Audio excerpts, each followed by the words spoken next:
नमस्कार, good morning जी में आप सभी का स्वागत है। मैं हूं आपके साथ मोनिका ठाकुर। इस खास बुलेटिन में पंजाब, हरियाणा, हिमाचल, जम्मू कश्मीर के साथ देश दुनिया की तमाम खबरों से आपको रूबरू करवाएंगे। बुलेटिन की शुरुआत आज की सबसे बड़ी खबर के साथ करते हैं। आज कांग्रेस अध्यक्ष सोनिया गांधी और उपाध्यक्ष राहुल गांधी की नेशनल हेराल्ड मामले में दिल्ली की पटियाला कोर्ट में पेशी होनी है, लेकिन पेशी से पहले ही इस मामले को लेकर एक बड़ा सवाल खड़ा हो गया है कि क्या कांग्रेस इस पेशी को सियासी रंग देना चाह रही है।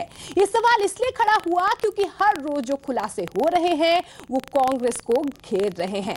पार्टी ने सवालों का तथ्यों और आंकड़ों के साथ कोई विरोध नहीं किया, लेकिन इस बात का आरोप जरूर लगाया कि ये पूरा मामला बीजेपी के राजनीतिक बदले से खड़ा हुआ है। तो क्या अदालत के फैसले का निपटारा सियासत के मैदान से होगा?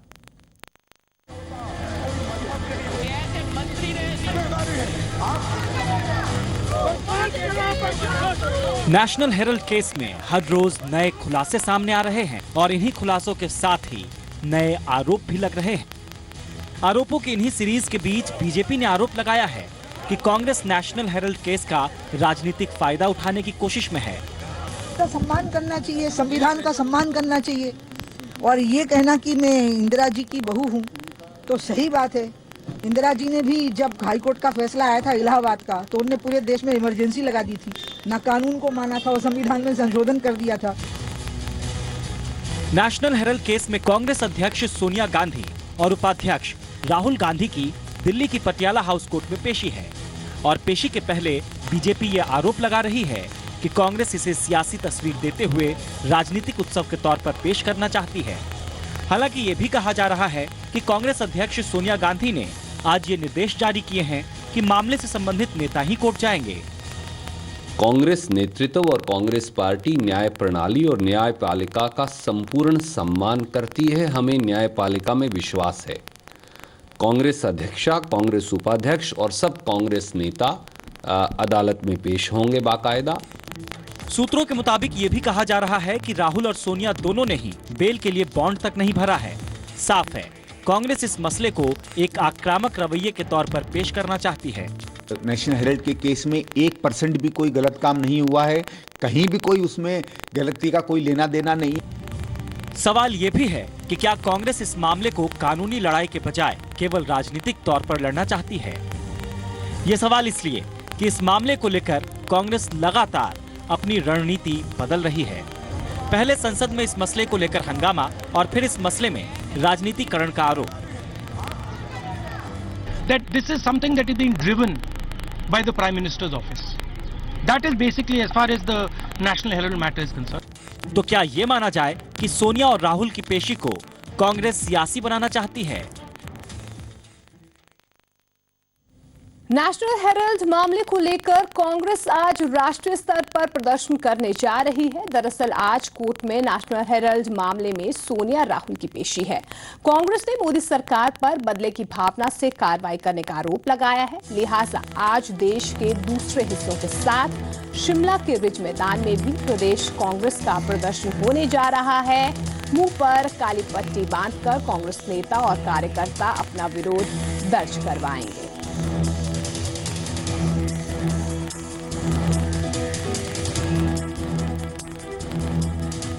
चलिए पंजाब की खबरों का रुख करते हैं। पंजाब के फिरोजपुर में हुए बस हादसे पर सियासत लगातार जारी है, लेकिन इस बीच सूबे के स्वास्थ्य मंत्री सुरजीत कुमार जियानी ने इस पर बड़ा ही अजीबोगरीब बयान दिया है, जिसने उनकी गैर संजीदगी को दर्शा दिया। फिरोजपुर में निजी बस के नीचे बच्ची को कुचलने के मामले में पंजाब के मंत्री साहिबान का गैर संजीदा बयान सामने आया है। सुरजीत जियानी का कहना है कि हादसों में माता पिता जिम्मेदार होते हैं। हद तो तब हो गई जब जियानी ने कहा कि अगर पिल्ला भी बस के नीचे आता है तो बस ड्राइवर ब्रेक लगा देता है। कोई भी ड्राइवर गड्डी तुसी चलाते हो, मैं चलाना, अगर छोटा जा पिल्ला भी आ जाए ਉਹਨੂੰ ड्राइवर कदे ਉਹਨੂੰ मारना नहीं चाहता, ब्रेकां लांदा है, भावें बस पलट दे, भावें ट्रक पलट दे, भावें मोटरसाइकिल कार कुछ भी होए, आप मानने चाहते हैं। तो वहीं कांग्रेस का आरोप है कि पंजाब सरकार आपराधिक छवि के लोगों को ट्रांसपोर्ट विभाग में भर्ती करती है। कांग्रेस ने मांग की है कि ऐसे ट्रांसपोर्टर्स को बैन करना चाहिए। ਕੋਈ ਉਹਨਾਂ ਦਾ ਬੈਕ ਰਿਕਾਰਡ ਨਹੀਂ ਦੇਖਦੇ। ਔਰ ਮੈਂ ਸਮਝਦਾ ਹਾਂ ਕਿ ਕ੍ਰਿਮੀਨਲ ਛਵੀ ਦੇ ਲੋਕਾਂ ਨੂੰ ਇਹ ਭਰਤੀ ਕਰਦੇ ਆ ਕਿਉਂਕਿ ਇਹਨਾਂ ਨੂੰ ਉਸ ਤਰ੍ਹਾਂ ਦੇ ਲੋਕ ਚਾਹੀਦੇ ਆ। ਉਸੇ ਗੱਲ ਦਾ ਕਾਰਨ ਹੈ ਕਿ ਉਹਨਾਂ ਨੂੰ ਕਿਸੇ ਦਾ ਡਰ ਨਹੀਂ, क्योंकि सरकार ਉਹਨਾਂ ਦੀ ਹੈ। ਉਹ ਚਾਹੀਦਾ ਹੈ कि ये ट्रांसफर ਨੂੰ बैन करे। वहीं अकाली नेता तर्क दे रहे हैं कि हादसे पर सियासत नहीं होनी चाहिए। घटनावां जो भी ਹੁੰਦੀਆਂ ਦੁਖਦਾਈ ਹੈ, ਪਰ ਐਸੀਆਂ ਘਟਨਾਵਾਂ ਨੂੰ ਕੋਈ ਜਾਣਬੁੱਝ ਕੇ ਨਹੀਂ ਕਰਦਾ। ਐਕਸੀਡੈਂਟ ਵੈਸੇ ਹੀ ਜਿਹੜੇ ਨੇ ਕਾਫੀ ਜਿਹੜੇ ਵੱਧ ਚੁੱਕੇ ਨੇ, ਕਾਰਾਂ ਦੇ, ਬੱਸਾਂ ਦੇ। ਇਹਨੂੰ ਵੀ ਜਿਵੇਂ ਮੈਂ ਕਹਾਂ ਵੀ ਇਹਨੂੰ ਵੀ ਇੱਕ ਜਿਹੜਾ ਹੈ ਸਿਆਸੀ ਰੂਪ ਦੇਣਾ ਗਲਤ ਹੈ। ਜਦੋਂ ਰੋਡਸ ਚੌੜੀਆਂ ਹੋ ਜਾਣਗੀਆਂ, ਸਪੀਡ ਆਟੋਮੈਟਿਕਲੀ ਸਲੋ ਹੋ ਜਾਣੀਆਂ, फिर ये हौली हौली इंफ्रास्ट्रक्चर बनाना पैना। एक्सीडेंट्स मतलब मैं आपकी बसा बारे नहीं कर रहा, मैं तो उन्होंने बहुत हटाया, बहुत रोकया कि तुसी काका स्पीड हौली करो, बेशक थोड़े टाइम मिस हो जाने, इस गल की परवाह ना करो। आपको बता दें कि कुछ दिन पहले इसी कंपनी की बस के साथ हुए हादसे में मुक्तसर में भी एक 15 साल की लड़की की मौत हो गई थी। चंडीगढ़ से रविंद्र सिंह, दिल्ली से पंकज कपाही, मुक्तसर से जसविंदर बब्बर के साथ ब्यूरो रिपोर्ट जी मीडिया। सिख कैदियों की रिहाई की मांग को लेकर सूरत सिंह खालसा का संघर्ष लगातार जारी है। हालांकि वरयाम सिंह की पैरोल को खालसा के संघर्ष के साथ जोड़कर देखा जा रहा है, लेकिन उनके बेटे रविंद्रजीत ने साफ कर दिया है कि बाकी सिख कैदियों की रिहाई तक खालसा का संघर्ष जारी रहेगा। सिख कैदियों की रिहाई के लिए सूरत सिंह खालसा का संघर्ष अभी जारी है और ये संघर्ष तब तक जारी रहेगा जब तक बाकी सिख कैदियों की रिहाई नहीं हो जाती। ये कहना है सूरत सिंह खालसा के बेटे रविंदरजीत सिंह का। रविंदर ने बताया कि सिख कैदियों की लिस्ट कैबिनेट मंत्री दलजीत सिंह चीमा को सौंपी गई है। ਸਮੇਂ ਨਾਲ ਉਹ ਸਾਰਿਆਂ ਦਾ ਜਿਹੜਾ ਪ੍ਰੋਸੈਸ ਆ ਸ਼ੁਰੂ ਹੋ ਗਿਆ ਤੇ ਬਹੁਤ ਛੇਤੀ ਸਾਰੇ ਜਿਹੜੇ ਬੰਦੀ ਨੇ ਉਹ ਬਾਹਰ ਆ ਜਾਣਗੇ ਤੇ ਸੰਘਰਸ਼ ਕਮੇਟੀ ਉਹ ਤੇ ਵਰਕ ਕਰ ਰਹੀ ਹੈ। Doctor Cheema behalf of Punjab ਸਰਕਾਰ ਹੀ ਆਏ ਹੋਏ ਸੀਗੇ, ਉਹ ਅਫੀਸ਼ੀਅਲ ਦੌਰੇ ਤੇ ਸੀਗੇ ਤੇ ਉਹਨਾਂ ਨੇ ਇਦੋਂ ਅੱਗੇ ਹੋਰ ਥੋੜੇ ਪੜਾਅ ਬਣਾਏ ਨੇ ਜਿਨ੍ਹਾਂ ਦੇ ਆਧਾਰ ਤੇ ਹੋਰ ਕੈਦੀ ਬਾਹਰ ਆ ਰਹੇ ਨੇ। सूरत सिंह खालसा के बेटे रविंदरजीत सिंह ने सही और निष्पक्ष खबरें दिखाने के लिए जी पंजाब हरियाणा हिमाचल का धन्यवाद किया। जी पंजाबी ते ਜਿਹੜਾ ਆਪਣਾ जी ਚੈਨਲ ਹੈਗੇ ਇਹ जी1 ਆ, ਇਹਨਾਂ ਤੇ ਚੈਨਲਾਂ ਤੇ ਖਬਰਾਂ ਦੇਖਿਆ ਕਰੋ ਕਿਉਂਕਿ ਘੱਟੋ ਘੱਟ ਉਹ ਖਬਰਾਂ ਨੇ ਜਿਹੜੀਆਂ ਉਹਨਾਂ 'ਚ ਸੱਚਾਈ ਹੁੰਦੀ ਆ। ਉਹਨਾਂ ਦੇ ਵਿੱਚ ਇਹ ਨਹੀਂ ਹੁੰਦਾ ਵੀ ਐਵੇਂ ਚੱਕ ਕੇ ਖਬਰ ਦੇ ਦਿਓ ਵੀ ਲੋਕ ਟੀਵੀ ਦੇਖਣ, ਐਂ ਤਾਂ ਕੁਝ ਨਹੀਂ ਬਣਨਾ। ਸੋ ਸੱਚਾਈ ਦੇ ਆਧਾਰ ਤੇ जी टीवी ਨੂੰ ਦੇਖਿਆ ਕਰੋ। यूपी की बरेली जेल से सिख कैदी वरयाम सिंह की रिहाई को सूरत सिंह खालसा के संघर्ष में अहम कामयाबी माना जा रहा है। हालांकि परोल के रूप में मिली ये रिहाई सिर्फ 1 महीने की है, लेकिन बाकी सिख कैदियों के लिए सूरत सिंह खालसा का संघर्ष जारी है। नवीन शर्मा, जी मीडिया, लुधियाना। 27 साल बाद पैरोल पर वरयाम सिंह की रिहाई पर श्री अकाल तख्त साहिब के जत्थेदार साहिबान ने इसका स्वागत किया है और उम्मीद जताई है कि दूसरी जेलों में बंद अन्य सिख कैदियों की रिहाई भी जल्द होगी। लंबे समय से सिख कैदियों की रिहाई को लेकर पंजाब की सियासत गरमाई हुई थी। करीबन 1 साल से बापू सूरत सिंह सिख कैदियों की रिहाई की मांग को लेकर भूख हड़ताल पर बैठे थे।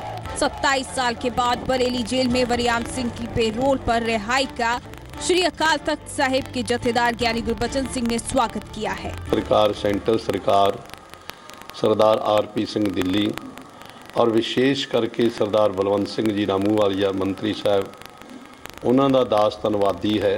वरयाम सिंह की रिहाई के बाद श्री अकाल तख्त साहिब ने सिख कैदियों के मसले पर सिख कौम को एकजुट होने की अपील करते हुए भारत की अलग अलग जेलों में बंद सिख कैदियों की जल्द रिहाई की ओर कदम उठाने के लिए कहा है। समय तो बंद ने जिन्नी जिन्नी उन्होंने सज़ा हुई, सज़ा पूरी कर चुके ने, पर अजे उन्होंने ना परोल मिली है ना रिहाई मिली है। उन्होंने भी इसे कानून के अनुसार रिहाई करने वास्ते उपराले किए जान। सिख कैदियों की रिहाई 2017 की सियासी जंग का भी बड़ा मुद्दा है। इस मुद्दे को लेकर पंजाब में बड़ी तादाद में पंथक वोट बैंक जुड़ा हुआ है, लेकिन राज्य सरकार और विपक्ष दोनों ही इस मसले पर कोई बयान देने से पहले सियासी नफा नुकसान देखकर देना होगा। लेकिन उम्र कैद की सजा काट रहे कैदियों की रिहाई को लेकर सुप्रीम कोर्ट के ताज़ा फैसले के बाद कैदियों की रिहाई का मुद्दा केंद्र सरकार के दरवाजे से होकर गुजरेगा।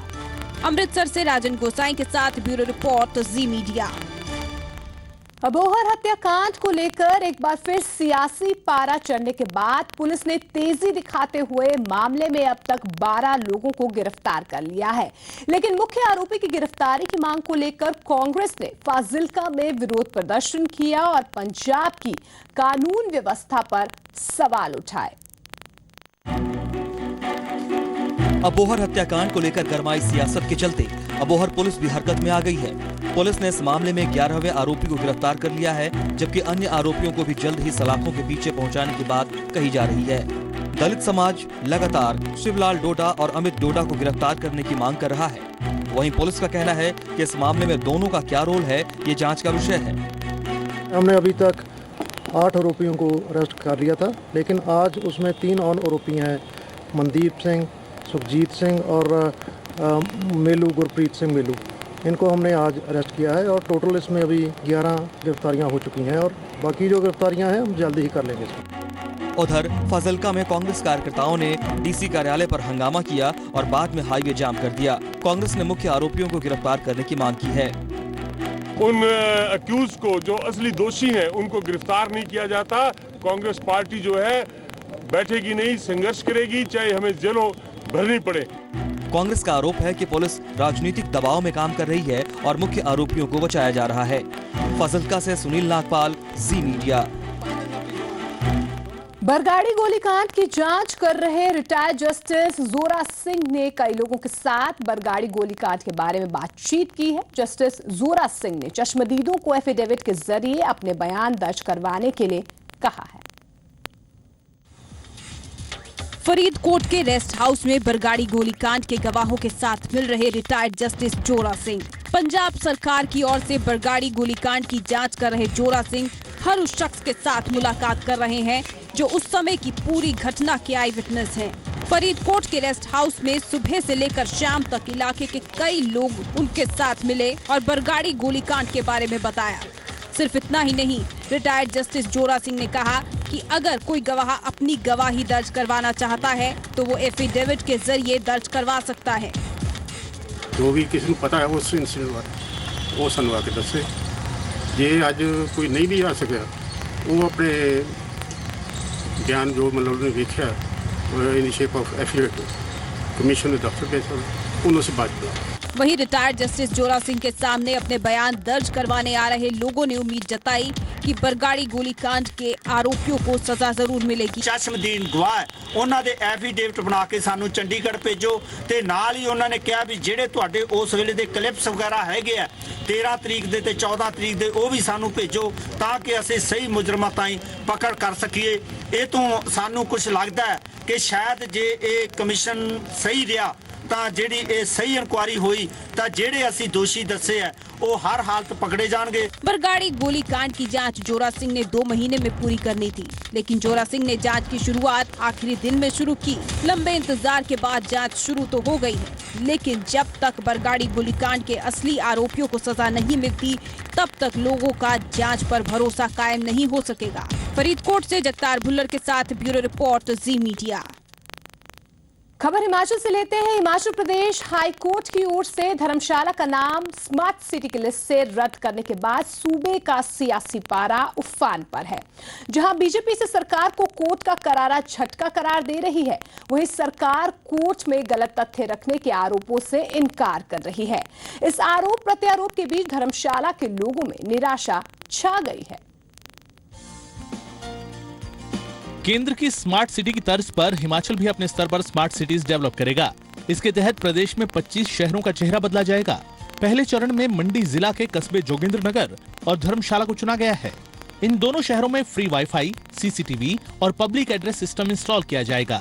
शहरी विकास मंत्री सुधीर शर्मा ने बताया कि इन शहरों में पार्किंग, एलईडी और शुद्ध पेयजल जैसी सुविधाओं का भी मुख्य तौर पर विस्तार किया जाएगा।